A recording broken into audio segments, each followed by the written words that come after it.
Шерхан Муртаза 1932 жылы 28 қыркүйекте Жамбыл облысы Жуалы ауданы Мыңбұлақ топырағында дүниеге келген.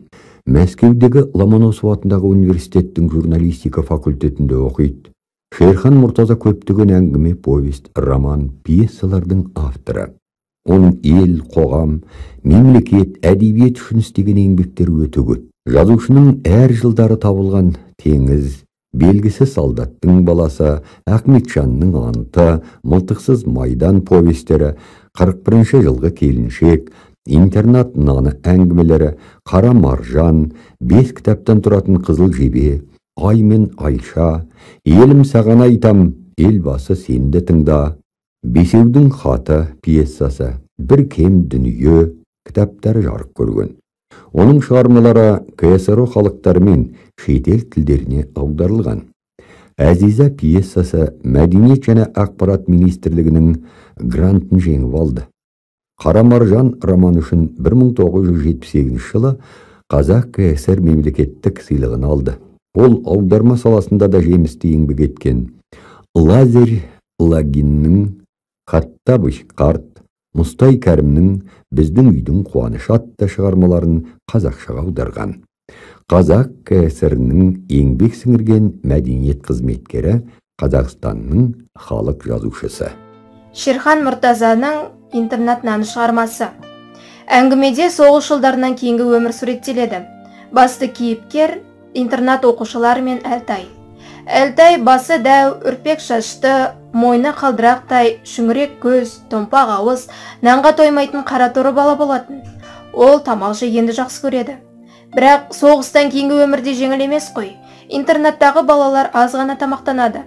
Ауылдан апалары тамақ алып келсе мәз болысып қалады. Бірақ ол тамақты да жей алмайды. Неге дейсіз бе? Себебі апасы ол тамақты бауырларының аузынан жырып әкеліп тұр ғой.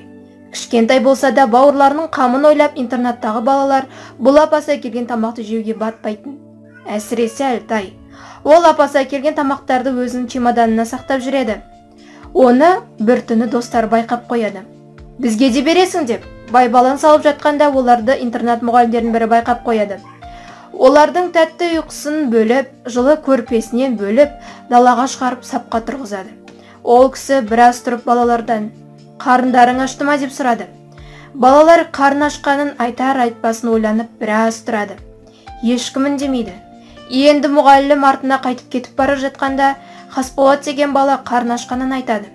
Оны қалған балалар да қолдай кетеді. «Ашынған қарын тойынар, барыңдар, ұйықтаңдар» деп бұйырады мұғалім. Балалар бөлмеге барып, жылы көрпелермен қайта қауышты. Барлығы ұйқыға жатқалы жатқанда, Әлтай орнынан тұрып чемоданын ашады.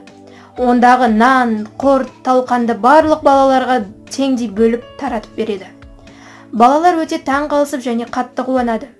Қаншама күннен бері сол күні қарындары тойып ұйқыға кеткендей болды. Олардың барлығы түстерінде нанды көретін. Олардың бүгінгі түсінде бөлме ортасында шырша тұр екен. Шыршада ойыншы орнына үлкен бөлке нандар ілулі тұр екен. Ал әлгі мұғалім Аяз ата болыпты. Ол жаңа жылдық тәттілердің орнына үлкен бөлке таратып жүр екен. Міне, интернат балаларының түсі осындай болды. Бұдан біраз күн өткеннен кейін балалар асханаға барып, бір таңғажайып оқиғаға тап болады.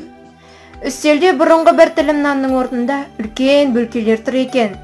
Сол күні барлығы қуанысып, әбден тойғандарынша тамақтанады. Бұрын нанды тез жеп қоятын Әлтай, бұл жолы нанды еш таусалар емес. Бұл күн карточка системасы жойылған күн екен, яғни 1947 жыл 16 желтоқсан. Қаншама жылдар өтеді. Балалар интернатты да аяқтайды. Барлығы да беделді тұлғаларға айналады. Олардың барлығы интернаттағы кезеңдерді ешқашан да ұмытпайтынды. Олар жетістігіне себепші болған сол бір тілім интернаттың қара наны деп біледі. Сол кезеңдегі интернат балалар аңсаған нанның қадірін біз түсініп жатырмыз ба? Олар күні түні нанды аңсады, нанды құрметтеді. Ал қазірше, атына маған кішкентай кезінен бастап нанды киелі деп түсіндірді. Алғаш мектепке барғанда да нанды құрметтеуге, ол қандай жолмен келетінін үйреткен болатын. Нан қиқымын шашпаңдар, жерде жатса баспаңдар. Теріп-терліп, қастерлеп, торғайларға тастаңдар.